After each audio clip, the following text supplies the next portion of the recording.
Welcome back to the channel where we dive deep into the conversations that matter most to Africa. Today we're tackling a topic that sparked heated debates across our continent. Across the world, feminism is seen as a powerful movement for equality.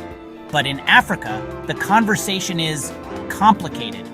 Many women and men find it hard to relate to modern feminism. Yet the rights women have today in law, in education, in the workplace were fought for by feminists in the past. So why is the modern movement struggling here? And more importantly, what's the better way forward for our continent? First, we have to understand the cultural lens.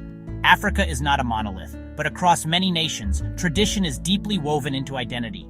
Roles of men and women have been shaped for centuries by communal living, extended family structures, and survival-based division of labor. When modern feminism, often imported from Western narratives, enters the conversation, it sometimes feels like it is dismissing or attacking these traditions, rather than working with them.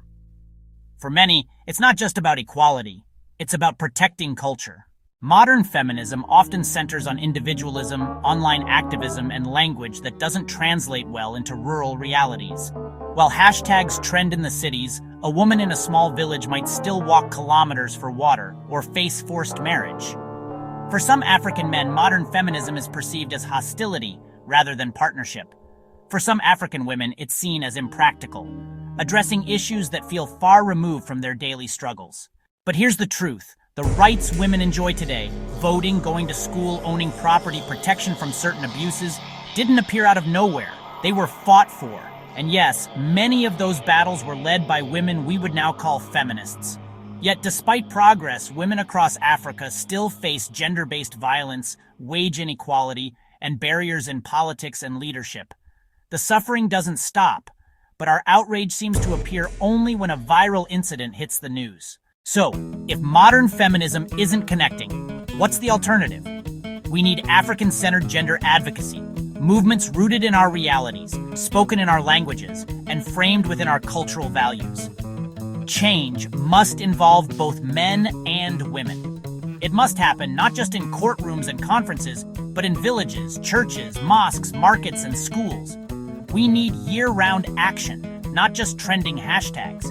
We need leaders who make change sustainable, and communities who challenge harmful traditions without throwing away the good ones. Feminism in Africa is not failing because the idea of equality is wrong.